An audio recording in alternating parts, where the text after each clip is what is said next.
All right. Hi, everyone. We're Clinical Group 355 from the University of Michigan, and today we're going to be teaching about the musculoskeletal system. My name's Autumn. So first, our learning outcomes. By the end of this session, you guys will be able to have a solid review of the musculoskeletal system, including bones and joints, be able to understand common disorders such as osteoporosis and arthritis, demonstrate knowledge of health promotion and disease prevention strategies related to the musculoskeletal system, and then gain essential skills in body mechanics, transfer, ambulation, transporting, mechanical lifts, and positioning. So from the NHSS, standards include safe ambulation, so determining risk, using the use of aids, and safe training of correct techniques and when to use them.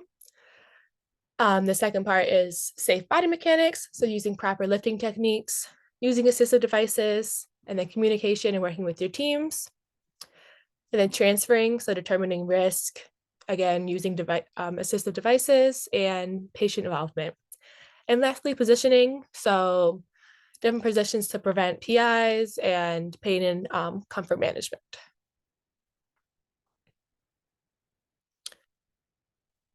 Okay, so first review of the musculoskeletal system. So it's broken into two different sections. First being axial. So this is like the central portion of our body. So major bones include the skull, the vertebrae, and the rib cage. And then major joints include sutures, which are like your immovable joints, and then intervertebral joints, which are found between vertebrae that allow a certain level of flexibility.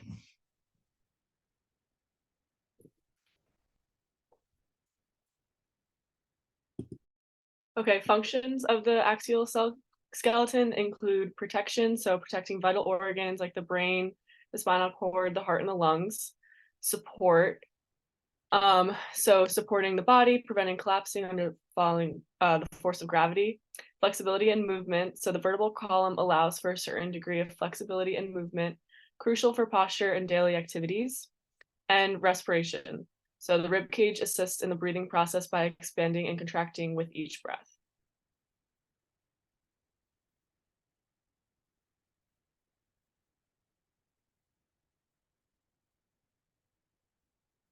Okay, so the appendicular skeleton. So this encompasses the bones of the limbs and their respective girdles. So major bones include the shoulder girdle, so the clavicle or the collarbone, and shoulder blades, the scapula. Upper limb bones consist of the humerus, which is your upper arm bone, the radius and ulna, which are your forearms, as well as bones of the hand, so the carpals, metacarpals, and phalanges.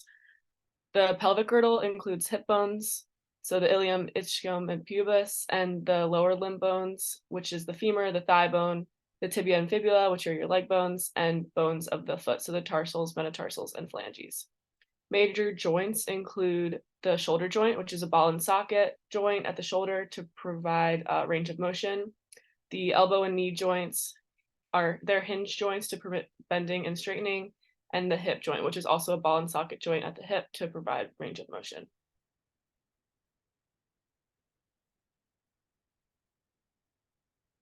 So functions of the appendicular skeleton: limb movement, so responsible for movement of the limbs, enabling activities such as walking, running, and fine motor skills, and support and connection. So the appendicular skeleton supports the limbs and connects them to the central axis of the body.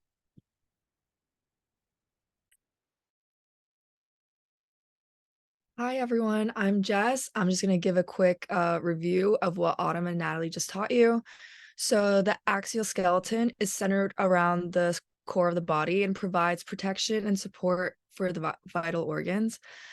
And the appendicular skeleton is responsible for limb movement and their connection to the skeleton.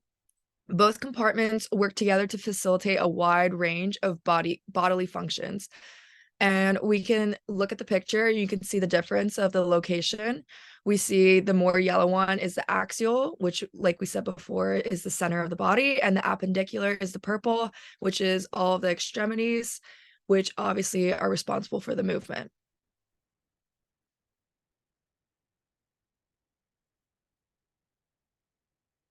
So now I'm gonna talk about the disorders, the possible musculoskeletal disorders from damage or problems in this. So we're going to talk about osteoarthritis. It is articular cartilage that has been damaged. So the surface of the cartilage becomes rough and worn. The tissue damage causes release of enzymes, accelerating disintegration of cartilage. Joint spaces become more narrow, and secondary inflammation of the surrounding tissue forms. Loss of normal range of joint motion and pain with weight bearing and use. So, as I said before, this is a degenerative disease, sorry, with wear and tear of the joint, and it may result of increased weight bearing or lifting. Signs and symptoms of osteoarthritis are aching pain with weight bearing and movement. Joint movement is limited. Recreational and social activities become limited because of pain. Walking is difficult, predisposition to falls, which is important for you guys since you are learning to become CNAs. Pain may be relieved at rest. Bony enlargement of distal interphalangeal joints. And then the treatment would be massage therapy, acupuncture, occupational therapy, NSAIDs, analgesics, surgical joint replacement. And then you can see in the picture the difference between a normal joint and one affected by osteoarthritis.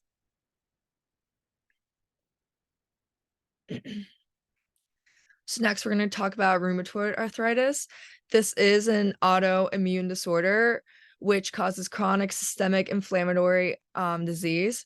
It's marked inflammation and cell proliferation. Granulation tissue spreads, cartilage erosion, which creates unstable joint. It like obliterates the joint space, and joint fixation and deformity develop if untreated.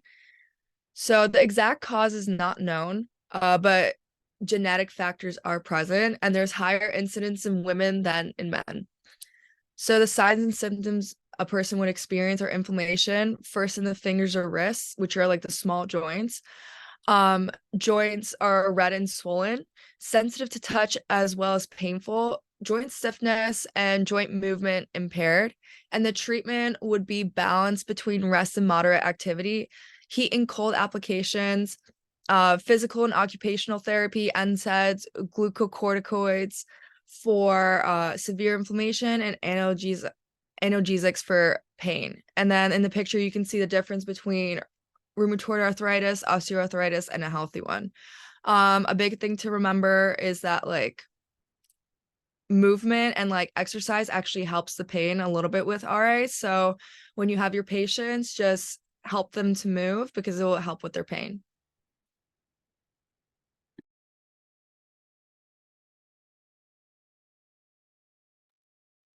Hi, I'm Belle. So this is a review of the musculoskeletal disorder, specifically osteoporosis. Pathophysiology. It is a decrease in bone mass and density.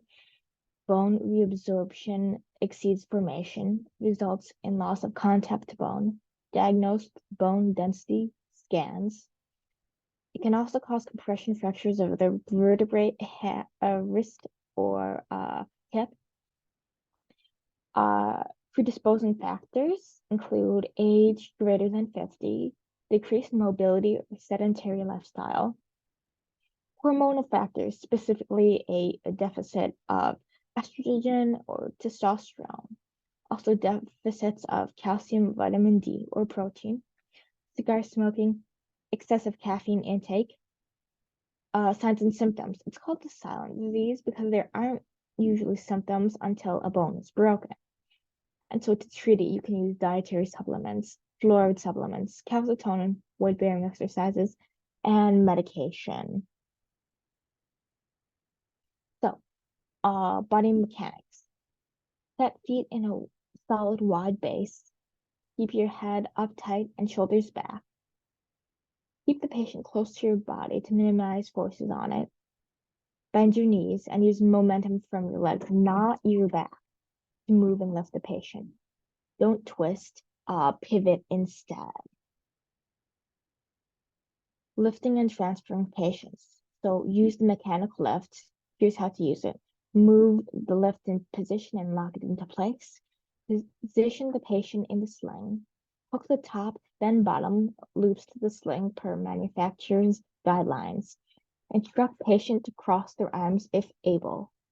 Move the patient to their desired position and take the patient off the sling. It's important to maintain clear communication throughout and check patient safety levels and comfort.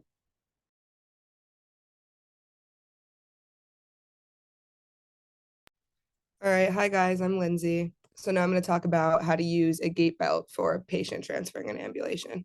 So the belt is going to go around the waist, not too tight. You want to be able to fit 2 fingers in there so that, you're not like cutting off their circulation or anything.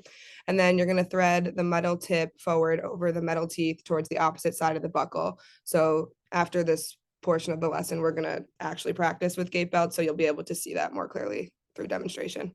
And then you're going to grasp the belt securely from the back to hold the patient, as you can see there in the picture in the bottom right corner.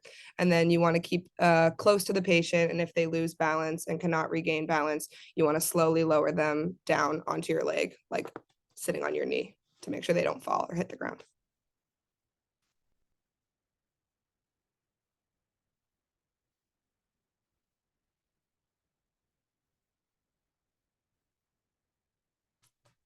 Okay, and now we're gonna review a case study. So you, the CNA, will be assisting with admitting Miss Anderson into Bay 5 after she returns from radiology. You receive the following information from the nurse. Miss Anderson is being sent to the ED from the infusion center where she was supposed to be getting her 3rd cycle of chemotherapy today. The infusion nurse noticed she was limping when transferring from the wheelchair to the recliner. The client had ambulated on her own with no problems before today. The infusion nurse assessed her and called the oncologist's office. They recommended bringing her to the ED for a workup. So now I'm going to give you time to talk with the people around you. You can pause this video to take the time and then we'll review the answers. Okay, so the first question was, what is a safe way to transfer this patient? What assistive devices should you use? So the best assistive device to use in this case would probably be a gait belt, and it's easiest to do this with the assistance of 2 people, so you and another person, and you want to make sure one of you guys is in the back holding the gait belt behind the patient, making sure if they fall backwards, you're there to catch them, and then the person in front of the patient should kind of guide their legs and help them be transferred. And then what should be considered when transferring and positioning the patient is the second question.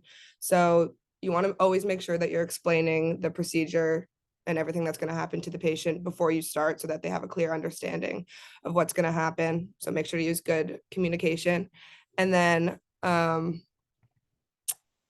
this is also kind of going to answer the third question as well. So how can the CNA promote safety in this situation? But one of the most important things, as we just talked about in previous slides, is using proper body mechanics. And this will help to prevent injury to both the CNA and the patient. So you want to make sure you're using your leg muscles to transfer the patient.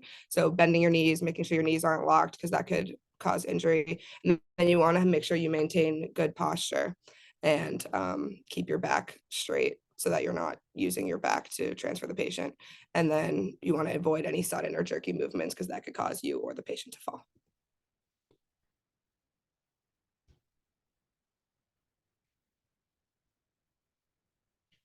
Okay, then I'm going to go over some health promotion and disease prevention for arthritis and osteoporosis.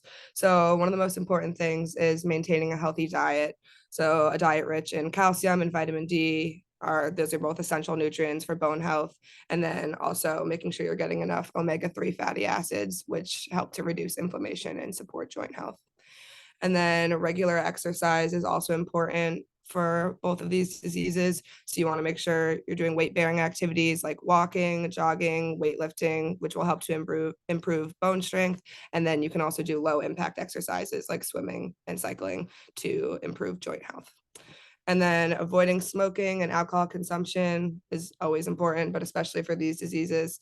And then preventing injuries, you want to make sure you're practicing good body mechanics, as we mentioned, when lifting to avoid joint injuries. So, bending the knees, keeping your back straight, and then wear proper protection when engaging in sports.